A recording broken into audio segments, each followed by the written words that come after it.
नमो भगवते तस्मै कृष्णायादभूतकर्मणे रूपनामविभेदेन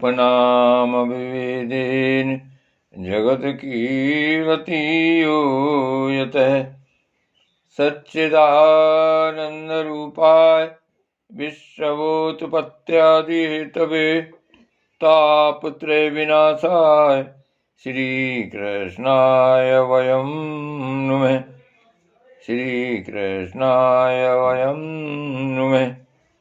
श्रीमद्भागवत महापुराण चतुर्थ स्कंद 19वां अध्याय। महाराज पृथु के 100 अश्वमेध यज्ञ। श्री मैत्री जी कहते हैं, विदुर जी, महाराज मनु के ब्रह्मावर्त क्षेत्र में जहाँ सरस्वती नदी पूर्वमुखी होकर बहती है, राजा पृथु ने 100 अश्वमेध यज्ञों की दीक्षा ली। यह देखकर भगवान इंद्र को विचार हुआ कि इस प्रकार तो पृथु के कर्म मेरे कर्मों की अपेक्षा भी बढ़ जाएंगे, इसलिए वे उनके यज्ञ महोत्सव को सहन न कर सके। महाराज पृथु के यज्ञ में सबके अंतरात्मा सर्वलोक पूज्य जगदीश्वर भगवान हरि ने यज्ञेश्वर रूप से साक्षात दर्शन दिया था। उनके साथ ब्रह्मा, रुद्र तथा अपने अपने अनुचरों के सहित लोकपाल गण भी पधारे थे। उस समय गंधर्व, मुनि और अप्सराएं प्रभु की कीर्ति गा रहे थे। सिद्ध, विद्याधर, दैत्य, दानव, यक्ष, सुनंद, नंदादि भगवान के प्रमुख पार्षद और जो सर्वदा भगवान की सेवा के लिए उत्सुक रहते हैं, वे कपिल, नारद, दत्तात्रेय एवं सनकादि योगेश्वर भी उनके साथ आए थे। भारत, उस यज्ञ में यज्ञ सामग्रियों को देने वाली भूमि ने कामधेनु रूप होकर यजमान की सारी कामनाओं को पूर्ण किया था।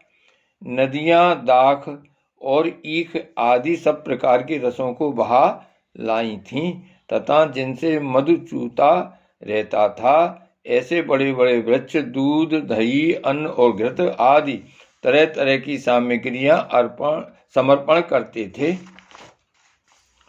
समुद्र बहुत सी रतन राशियां, पर्वत, भक्ष्य, भोज्य, चोष्य और लेह 4 प्रकार के अन्न तथा लोकपालों के सहित संपूर्ण लोक तरह तरह के उपहार उन्हें समर्पण करते थे। महाराज पृथु तो एकमात्र श्री हरि को ही अपना प्रभु मानते थे।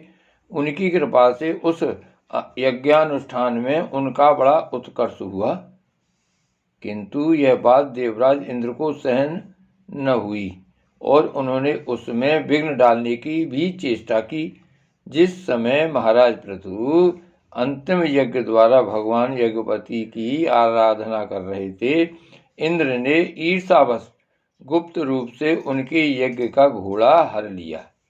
इंद्र ने अपनी रक्षा के लिए कवच रूप से पाखंड वेश धारण कर लिया था, जो अधर्म में धर्म का भ्रम उत्पन्न करने वाला है, जिसका आश्रय लेकर पापी पुरुष भी धर्मात्मा सा जान पड़ता है। इस वेश में वे घोड़े को लिए बड़ी शीघ्रता से आकाश मार्ग से जा रहे थे कि उन पर भगवान अत्रि की दृष्टि पड़ गई। उनके कहने से महाराज पृथु का महारथी पुत्र इंद्र को मारने के लिए उनके पीछे दौड़ा और बड़े क्रोध से बोला, अरे खड़ा रह, खड़ा रह। इंद्र सिर पर जटाजूट और शरीर में भस्म धारण किए हुए थे। उनका ऐसा वेश देखकर पृथु कुमार ने उन्हें मूर्तिमान धर्म समझा, इसलिए उन पर बाण नहीं छोड़ा। जब वह इंद्र पर वार किए बिना ही लौट आया, तब महिष अत्रि ने पुनः उसे इंद्र को मारने के लिए आज्ञा दी। वत्स, इस देवताधम इंद्र ने तुम्हारे यज्ञ में विघ्न डाला है, तुम इसे मार डालो। अत्रि मुनि के इस प्रकार उत्साहित करने पर पृथु कुमार क्रोध में भर गया। इंद्र बड़ी तेजी से आकाश में जा रहे थे। उनके पीछे वह इस प्रकार दौड़ा जैसे रावण के पीछे जटायु। स्वर्गपति इंद्र उसे पीछे आते देख उस वेश और घोड़े को छोड़कर वहीं अंतर्ध्यान हो गए और वह वीर अपना यज्ञ पशु लेकर पिता की यज्ञशाला में लौट आया। शक्तिशाली विदुर जी, उसके इस अद्भुत पराक्रम को देखकर महर्षियों ने उसका नाम विजिताश्रव रखा। यज्ञ पशु को चसाल और यूप में बांध दिया गया था। शक्तिशाली इंद्र ने घोर अंधकार फैला दिया और उसी में छिपकर वे फिर उस घोड़े को उसकी सोने की जंजीर समेत ले गए। अत्रि मुनि ने फिर उन्हें आकाश में तेजी से जाते देख लिया। अत्रि मुनि ने फिर उन्हें आकाश में तेजी से जाते दिखा दिया, किंतु उनके पास कपाल और खड़वांग देखकर पृथु पुत्र ने उनके मार्ग में कोई बाधा न डाली। तब अत्रि ने राजकुमार को फिर उकसाया और उसने गुस्से में भरकर इंद्र को लक्ष्य बनाकर अपना बाण चलाया। यह देखते ही देवराज उस वेश और घोड़े को छोड़कर वहीं अंतर्ध्यान हो गए। वीर विजिताश्रव अपना घोड़ा लेकर पिता की यज्ञशाला में लौट आया। तब से इंद्र के उस निंदित वेश को मंद बुद्धि पुरुषों ने ग्रहण कर लिया। इंद्र ने अश्वहरण की इच्छा से जो जो रूप धारण किए थे, वे पाप के खंड होने के कारण पाखंड कहलाए। यहाँ खंड शब्द चिन्ह का वाचक है।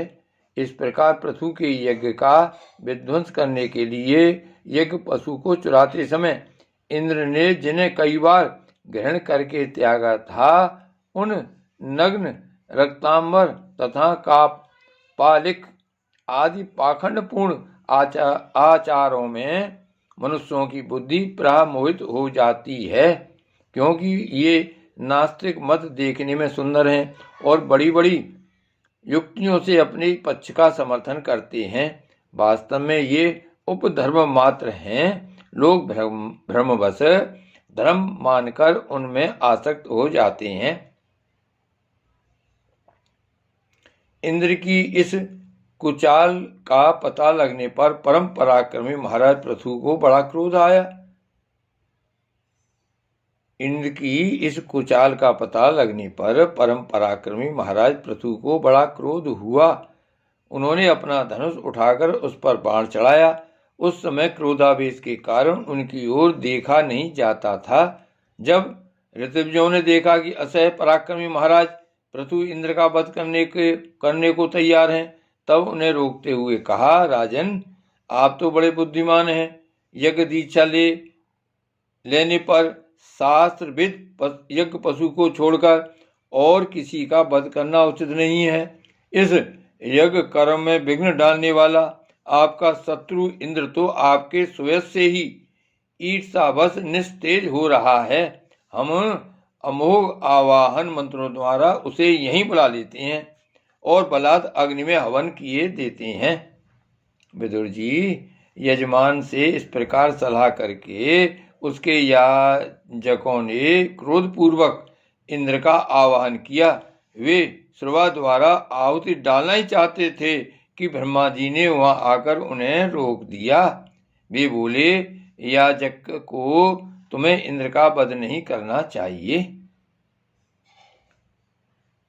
वे बोले, याजको, तुम्हें इंद्र का वध नहीं करना चाहिए। यह यज्ञ संज्ञक इंद्र तो भगवान की ही मूर्ति है। तुम यज्ञ द्वारा जिन देवताओं की आराधना कर रहे हो, वे इंद्र के ही तो अंग हैं और उसे तुम यज्ञ द्वारा मारना चाहते हो। पृथु के इस यज्ञानुष्ठान में विघ्न डालने के लिए इंद्र ने जो पाखंड फैलाया है, वह धर्म का उच्छेदन करने वाला है। इस बात पर तुम ध्यान दो। अब उससे अधिक विरोध मत करो, नहीं तो वह और भी पाखंड मार्गों का प्रचार करेगा।